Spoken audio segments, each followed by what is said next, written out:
தமிழ்நாடே கேள்விப்பட்டிராத அதிரடி விலை குறைப்பு சூப்பர் சரவணா ஸ்டோர்ஸ். பலரும் நம்ம நிகழ்ச்சிகளை தொடர்ச்சியாக பார்க்குறீங்க, ஆனால் சப்ஸ்கிரைப் பண்ண மறந்துடுறீங்க. நம்ம நேயர்கள் மறக்காமல் சப்ஸ்கிரைப் பண்ணுங்க. இனி வரும் நாட்களில் நிறைய அரசியல் பேச வேண்டியிருக்கு.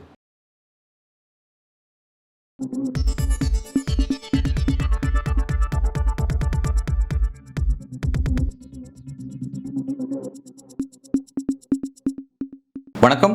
இன்றைக்கு நம்முடன் அரசியல் பேசும் சிறப்பு விருந்தினர் திமுகவினுடைய செய்தி தொடர்பாளர் திரு ஆண்டாள் பிரியதர்ஷினி அவர்கள். வணக்கம். வணக்கம். திருப்பரங்குன்றம் விவகாரத்தில் தனி நீதிபதி கொடுத்த அந்த உத்தரவு அப்படிங்கிறது தமிழ்நாட்டை ஒரு பதற்றமான ஒரு சூழலுக்கு தள்ளியிருக்கு அப்படின்னு சொல்ல வேண்டியதாக இருக்குது.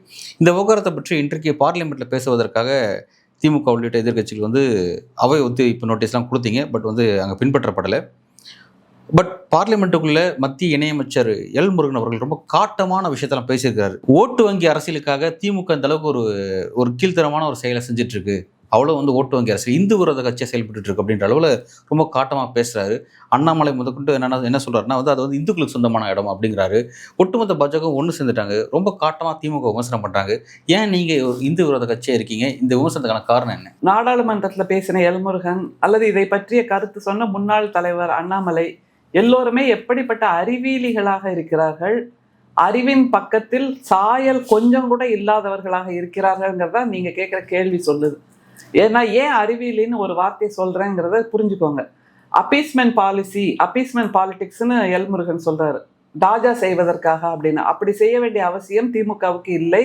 ஏனென்றால் திமுக ஆரம்பிக்கப்பட்டதே இந்த நான் பிராமின்ஸ்ன்னு சொல்றோம்ல, நம்முடைய எல்முருகன் சார்ந்திருக்கின்ற நான் பிராமின் குழு, அது மாதிரி அண்ணாமலை சார்ந்திருக்கின்ற நான் பிராமின், இவர்களுக்காகவும் சேர்த்துதான் ஆரம்பிக்கப்பட்டது திமுக.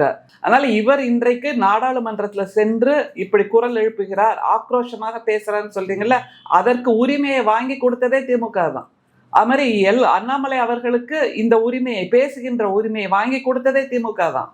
அதனால இந்து விரோதம் அப்படின்னு நீங்க ஒரு வார்த்தையை சொல்றீங்களே, இந்து விரோதம் இல்லை. அது 90% இடைசாதி இந்துக்கள், BC, MBC, OBC, SC, ST, பெண்கள் எல்லோருக்குமாக காலம் காலமாக போராடி கொண்டிருக்கின்ற ஒரே கட்சி, ஒரே இயக்கம் எது என்றால் திமுக தான். இதற்கு எதிர்பக்கத்தில் இருக்கக்கூடிய 10% பார்ப்பனர்கள் இருக்காங்கல்ல, வைதிகர்கள், வந்தேரிகள், கைபர் போலன் கணவாய் வழியாக வந்தவர்கள், அவர்களுக்காகவே உழைத்து கொண்டிருக்கிறது பிஜேபி அரசு. ஆனால் இந்த 90% இடைசாரி இந்துக்களை வைத்தே தங்களுடைய சூழ்ச்சிகளை, தங்களுடைய திட்டங்களை செயலாற்றி கொண்டு இவர்களுக்கு வால் பிடித்து கொண்டிருக்கிறதுங்கிறத புரியாத அறிவிலிகளாக எல்முருகனும் அண்ணாமலையும் இருக்கிறார்கள் அப்படிங்கிறதா உண்மை. அதை தவிர நாட்டில் 550 ஃப்ளைட் இன்னைக்கு கேன்சல் ஆயிருக்குப்பா. 550 ஃப்ளைட் அவங்க இண்டிகோ ஃப்ளைட்ஸ். ஏன்னா வேற எந்த ஃப்ளைட்டும் கிடையாது இந்த இந்தியாவில். இண்டிகோன்னு நீங்க குறிப்பா சொல்லணும்னு அவசியமே இல்லை. அரசுக்குன்னு ஏதாவது ஃப்ளைட் இருக்கா? ஏர் இண்டியான்னு இருந்தது தான் தாரவாத்தாச்சு இல்ல. ஏன்னா டாடா அவர்களுக்கு அது என்னது பார்ட்டி ஃபண்டு கொடுத்தாங்கங்கிறதுனால அவர்களுக்கு சகாயமான விலையில அள்ளி கொடுத்துட்டாங்க. அதனால இண்டிகோ மட்டும்தான் இந்தியாவில் இருக்கு. 550 விமானங்களை இன்னைக்கு கேன்சல் பண்ணியிருக்காங்க. குழந்தை பிறப்புக்கு போனவங்க, கல்யாணத்துக்கு போகணுன்றவங்க, சாவுக்கு போகணுன்றவங்க, ஒய்ஃபை பார்க்க போகணுன்றவங்க, அம்மா அப்பா செத்ததுக்கு போகணுன்றவங்க யாராலையும் போக முடியல. ஆல் ஆர் ஸ்டாண்டர்ட் இன் ஏர்போர்ட்ஸ். யாருமே பதில் சொல்றதுக்கும் ஆள் இல்லை. இதை பற்றி சொல்லும்போது இன்னொரு செய்தி, அந்த மக்கள் அதாவது இண்டிகோ டிக்கெட் வாங்கினவங்க யாராவது உள்ள வரதுக்கு முயற்சி பண்ணா அவங்களை யாரும் உள்ள அனுமதிக்கான்னு சொல்லிட்டு இண்டிகோவே சொல்லியிருக்காங்க. ஆமா, அந்த டிக்கெட் வச்சு அராஜகம். ஏன்னா மொனாப்பலியை நீங்க கொடுத்தீங்கல்ல, ஒரு 10 ஃபிளைட் இருக்கு, 10 கம்பெனி இருக்கு, இவன் இல்லைன்னா இவன்ட்ட போகலாம் அப்படிங்கிற நிலையை உருவாக்கல இல்ல, மொனாப்பலியை உருவாக்கி இருக்கீங்க. அப்ப அவன் வச்சதான சட்டம். அதை தவிர இன்னொன்னு, இந்த ஃபிளைட் கேன்சல் ஆயிருக்கு, அதுக்கு பதிலாக வேற ஒரு ஆல்டர்னேட் ஃபிளைட்டுக்கு போகலான்னா அந்த ஆளும் இது அரசாங்கத்தின் கண்ட்ரோல்ல இல்லை. 80,000 ஒரு டிக்கெட்டு. எப்படிப்பா நடத்திட்டு இருக்காங்க நாட்டை? அதை பத்தி பேச தெரியலையா எல்முருகனுக்கு? நாடு பத்தி எரிஞ்சிட்டு இருக்கு. அது மாதிரி ரூபாயோட விலை மதிப்பு, டாலருக்கு எதிராக ரூபாயோட மதிப்பு 90 தொட்டு இருக்கு. இன்னொரு 10 போச்சுன்னா செஞ்சுரி அடிச்சிடலாம் பிரதமர். இதுதான் அந்த 14 வருஷம் ஆட்சியில கிடைச்ச நன்மையா? இப்படிப்பட்ட ஒரு ஆட்சியை வச்சுக்கிட்டு இவங்க பேசுறாங்க திருப்பரங்குன்றத்துல தீபம் ஏத்த உடலன்னு.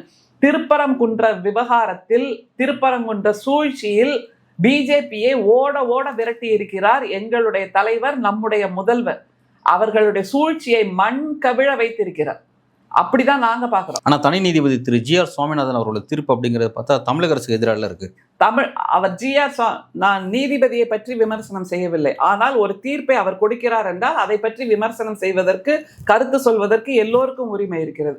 அந்த விதத்துல நான் சொல்றேன், ஏற்கனவே ஒரு டிவிஷன் பெஞ்ச் கொடுத்த அந்த தீர்ப்புக்கு எதிராக இவர் அந்த வழக்கை நடத்தவே முடியாதுன்னு சட்ட வல்லுநர்கள் சொல்றாங்களே, அதற்கு என்ன பதில் இருக்கு? 2014 அத சொல்றேன். அதுவும் யார் காலத்துல? அம்மையார் காலத்துல. அவங்க மிகப்பெரிய சனாதனி அப்படிங்கிறது நமக்கு நல்லா தெரியும். அவங்களே ஏற்கனவே இருந்த நடைமுறை தான் பின்பற்றப்பட வேண்டும்னு ஒரு தீர்ப்பை வாங்கி கொடுத்துருக்காங்க. அப்படிங்கும்போது அதற்கு எதிராக இந்த வழக்கை எடுத்ததே தப்புன்னு சட்ட வல்லுநர்கள் சொல்றாங்க. அதை தாண்டி எவ்வளவு அவசரமாக, அள்ளி தெளித்த அவசர கோலமாக ஒரு தீர்ப்பை கொடுத்து விட முடியுமா? அதே தவிர தீர்ப்பு என்றால் அந்த நீதிபதி யோசிச்சு பார்த்திருக்கணும். ஒரு தீர்ப்பு வரும்போது அது சமூக அமைதிக்கு குந்தகம் விளைவிப்பதாக இருக்கக்கூடாது, அல்லது மக்களின் நம்பிக்கை, ஃபெய்த்ன்னு சொல்றோம்ல, அதற்கு குந்தகம் விளைவிப்பதாக இருக்கக்கூடாதுன்னா இவர் கொடுத்த தீர்ப்பு ரெண்டத்தையுமே காணாமல் ஆக்குகிறது. ரெண்டு தலையிலையும் கொள்ளிய வச்சு கொளுத்தியிருக்கார். அது அந்த தீ பற்றி எரிந்து மதுரை கலேபர பூமியாக மாறாமல் தடுத்ததுதான் நம்முடைய முதல்வர் செய்த மிகப்பெரிய பணி. அந்த பணியால் தான் இன்றைக்கு மதுரை அமைதியாக இருக்கிறது. இல்லைன்னா அங்க எத்தனை உயிர் பலி வந்திருக்கும். ஒரு கோத்ரா ரயில் எரிப்பு மாதிரி, அல்லது பாபர் மசூதி இடிப்பு மாதிரி, ஒரு கரசேவை மாதிரி ஒரு காவியை கட்டிக்கிட்டு நீங்க அங்க போய் என்ன வேணா பண்ணிடுவீங்களா? அது 40 வருட சட்ட போராட்டம்னு சங்கிகள்லாம் பேசிட்டு இருக்காங்க. என்ன சட்ட போராட்டம் எனக்கு புரியல. இப்ப நீங்க ஒரு இடத்துல கோயில்ல விளக்கேற்றணும்னு விரும்புறீங்க, வழக்கமா கருவறை கிட்ட ஏத்துறாங்க. இல்லப்பா, எனக்கு ஆசை இருக்கு, இந்த செருப்பு போடுற இடத்துல தான் நான் விளக்கேற்றணும்னு ஆசைப்படுறேன், அதனால நான் ஒரு பெட்டிஷன் கொடுக்குறேன்னு கோர்ட்ல போய் நீங்க கொடுத்து வருஷம் அதுக்காக போராடிட்டு இருக்கீங்கன்னா அதுவும் சட்ட போராட்டம் ஆகுது இல்ல?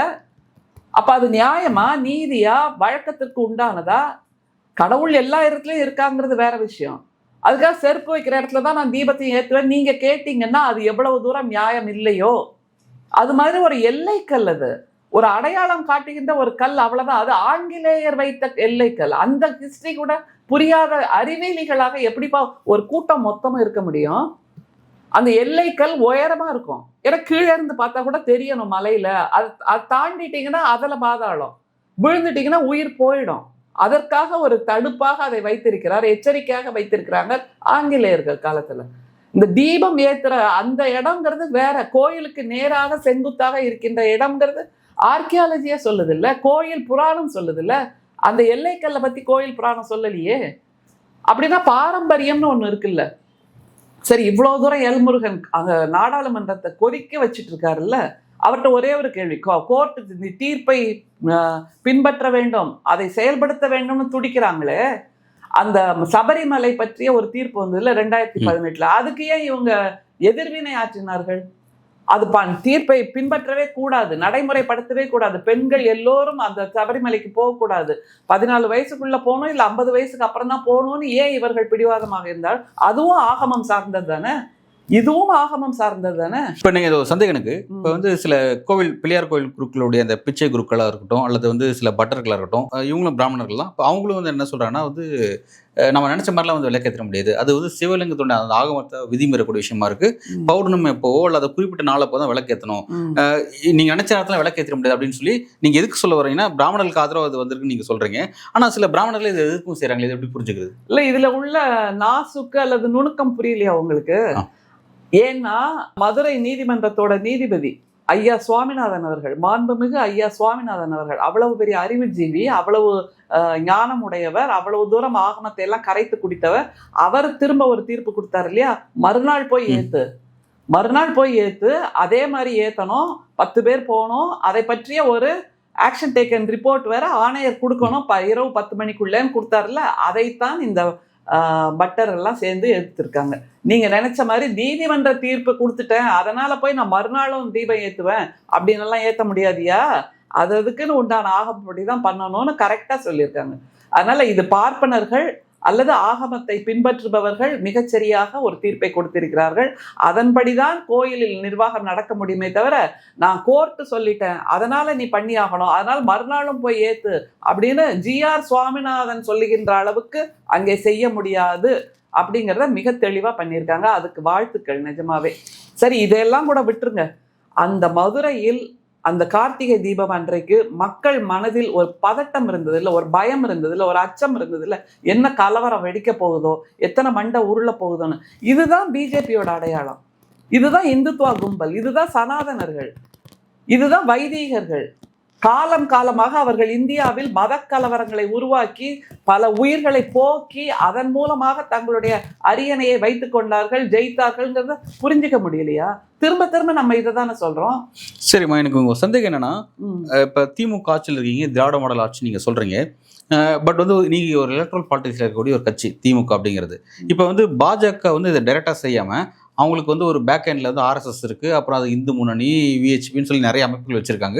ஒரு பண்பாட்டு அரசியல் செய்கிறதுக்கு அவங்க ஒரு அமைப்பு வச்சுருக்காங்க. அந்த மாதிரி திமுகவுக்கும் அந்த மாதிரியான விஷயங்கள் இருக்குது. நீங்கள் ஒரு ஐடியாலஜி பேசக்கூடிய, பாஜகவுக்கு நிகரான ஒரு ஐடியாலஜி பேசக்கூடிய எலக்ட்ரல் பார்ட்டி தான் நீங்கள். அப்போ அப்படி இருக்கும் உங்களுக்கு அந்த மாதிரியான ஒரு பண்பாட்டு அரசியல் செய்யக்கூடிய அமைப்புகள் எங்கே? கிரவுண்டில் அந்த ஒர்க் எதுவுமே இருக்காதா? ஏன்னா இப்போ வந்து நீங்கள் சொல்கிறீங்க மக்களுக்கு ஒரு பயம் ஏற்பட்டுருச்சு, ஐயோ என்ன நடக்குது, இந்த பயம் தான் அவங்க எதிர்பார்த்தாங்க, அது நடந்துச்சு அப்படின்றீங்க.